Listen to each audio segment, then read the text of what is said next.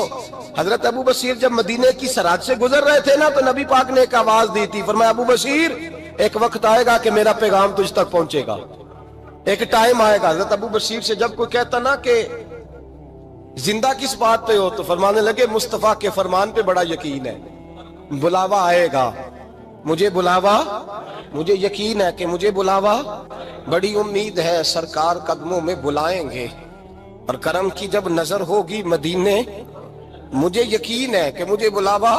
حضرت ابو بصیر رضی اللہ تعالیٰ عنہ فرماتے ہیں کہ وقت گزرتا گیا, 300 لوگ کٹھے ہو گئے. جب کوئی مسلمانوں کا قافلہ مکے کے پاس سے گزرتا تو مکے والے لوٹ لیتے تھے. حضور نے بھی اجازت دی مدینے والوں کو, اگر ان کا قافلہ کوئی آئے تمہیں بھی حملے کی اجازت ہے, کفر کا مال مال غنیمت ہے.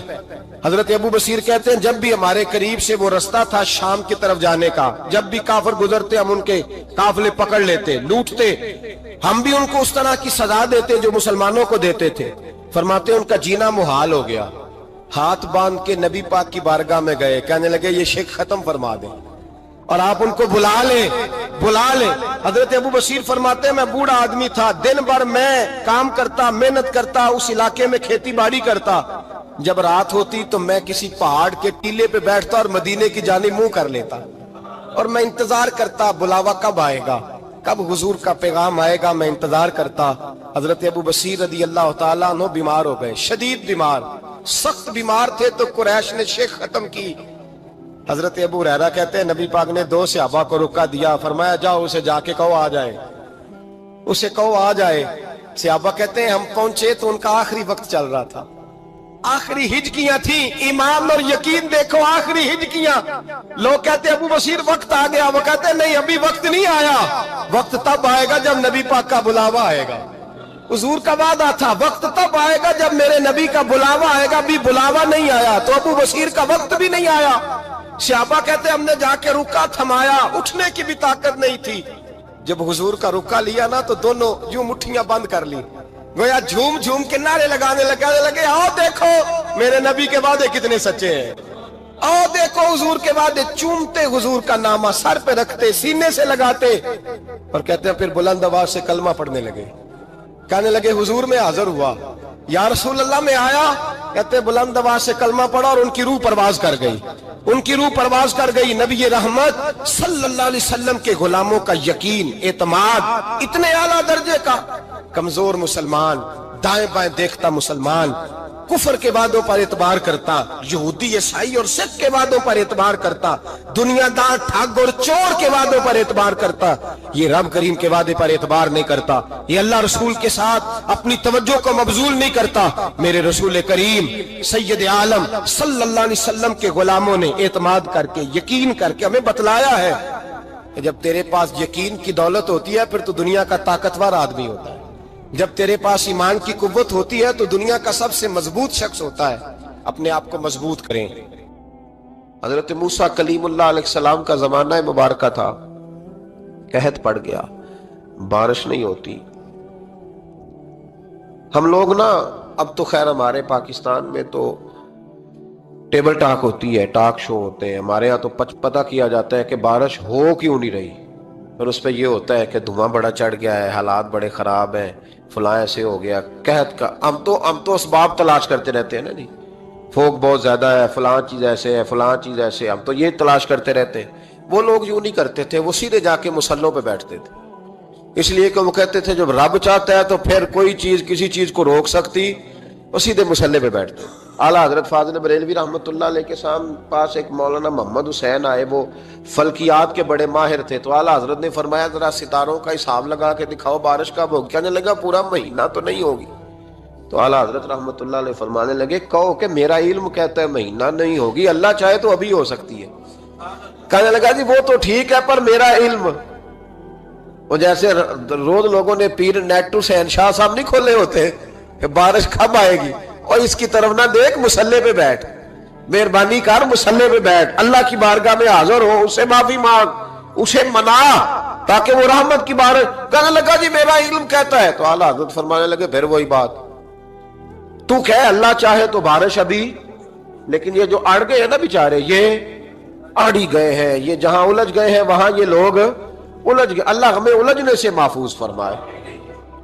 اعلیٰ حضرت اٹھے تو فرمایا ٹائم کیا ہوا ہے گھڑی پہ؟ کہنے لگا جی 12۔ تو اعلیٰ حضرت نے گھڑی گھمائی، اب کیا بج گیا؟ کہنے لگا 4 بج گئے۔ فرمانے لگے بج گئے نا 4؟ کہنے لگا جی آپ نے گھڑی گھما جو دی ہے۔ فرمانے لگے اللہ بھی جب چاہے تو ستارے گھما دیتا ہے، اللہ بھی ستارے گھما دیتا ہے بارش۔ کہنے لگا جی وہ تو ٹھیک ہے پر مہینہ نہیں ہو سکتی۔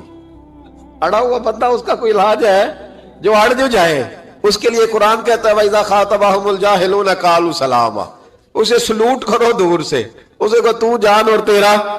کہنے لگا جی ہو نہیں سکتی پورا مہینہ۔ فرمانے لگے یار تو جا اپنا کام کر۔ وہ شخص کہتا ہے میں نے دروازہ کھولا اعلیٰ حضرت کا، کمرے سے باہر نکلا تو تیز بارش ہو رہی، واپس آیا تو میں نے کہا احمد رضا یہ عقیدہ کہاں سے لیا ہے؟ فرمایا دروازہ مصطفیٰ سے لیا ہے صلی اللہ علیہ وسلم۔ تو یاد رکھیں کہ اللہ کو منانا چاہیے، استغفار کرنا چاہیے، اس کی برکات۔ حضرت موسیٰ ساری قوم کو لے کے نکل گئے۔ آؤ بھائی میدان میں اللہ کی بارگاہ میں استغفار کریں اور بارش کا سوال کریں، بارش مانگے۔ جب باہر نکلے دیر تک دعائیں ہوتی رہیں تو حضرت موسیٰ علیہ السلام کو رب کریم نے وحی فرمائی کہ موسیٰ آپ کی قوم میں نے ایک شخص ہے جس کو 40 سال ہو گئے نافرمانی کرتے، اس نے رب سے صلح نہیں کی۔ کتنے لوگ ہیں؟ ایک، اور 40 سال سے وہ نافرمان ہے، اس کو مجمع سے نکال دو بارش ہو جائے گی۔ اگر ایک گناہگار کی وجہ سے بارش رک جاتی ہے، اور جہاں دروازے کھلے ہوئے ہوں، جہاں تنہائیاں خوفناک ہوں، اور جہاں تباہی اتری ہوئی ہو، اور جہاں لوگ کروڑوں روپیہ مال ہڑپ کر گئے ہوں، اور جہاں علماء کو ہاتھ کڑیاں لگا کے ٹھنڈی زمینوں پہ لٹا دیا جائے، اور قوم کہہ رہی ہو اچھا ہوا اچھا ہوا، اور لوگ پھبتیاں اڑا رہے ہوں، مذاق کر رہے ہوں، تو پھر اس قوم پہ کس طرح کر کے فضل الہی۔ اور یہ مولوی کا معاملہ نہیں، یہ تو ممبر رسول کا معاملہ ہے۔ میرے مصطفیٰ نے یہ نہیں کہا پیر میرا وارث ہے، حضور نے فرمایا عالم میرے دین کے وارث ہے۔ ہاں حضور نے فرمایا جس نے عالم کے چہرے کا دیدار کیا سمجھے میں نے اپنے نبی کی زیارت کی ہے۔ لیکن یہاں تو خیر یہ عنوان نہیں، ورنہ میں اس پر جاتا۔ ہائے، تو کہا ایک بندہ ہے 40 سال سے اللہ کی نافرمانی کر رہا ہے، وہ اگر نکل جائے تو بارش ہو جائے گی۔ حضرت موسیٰ نے اعلان کر دیا بھی ایک شخص ہے، وہ اگر نکل جائے تو بارش ہو جائے گی۔ پتہ تو ہوتا ہے نا سب کو، مجھے بھی پتہ ہے کہ میں اندر سے کیسا ہوں، اور آپ کو بھی خبر تو ہوتی ہے نا جی۔ جب بات ہو رہی ہوتی ہے تو پھر پتہ تو چلتا ہے نا کہ بات کہاں جا کے سیٹ ہو رہی ہے، پتہ چلتا ہے نا۔ اسے بھی چل گیا پتہ، اب اندر ہی اندر رونے لگا۔ اور دیکھو امام رازی اور امام غزالی دونوں نے لکھا ہے کہ اس درد سے رویا، اس درد سے کہ ادھر والے کو بھی پتہ نہ چل جائے، مجمع کے اندر کھڑا ہے اور ادھر والے کو بھی استغفار، دیکھو ادھر والے کو پتہ نہ چل جائے اور ادھر والے کو بھی کہیں ہجوم میں غم میں بھی توہین نے ضبط غم نہ ہوئی۔ ہم اس احتیاط سے روئے کہ آنکھ نم نہ ہوئی، ہجوم میں غم میں بھی توہین نے ضبط غم نہ ہوئی۔ ہم اس احتیاط سے روئے کہ آنکھ نم نہ ہوئی، روئے بھی پر کسی کو آنسو نہیں دیکھنے دیے۔ اب اس درد سے کہتا ہے اللہ تو معاف کرنے والا ہے۔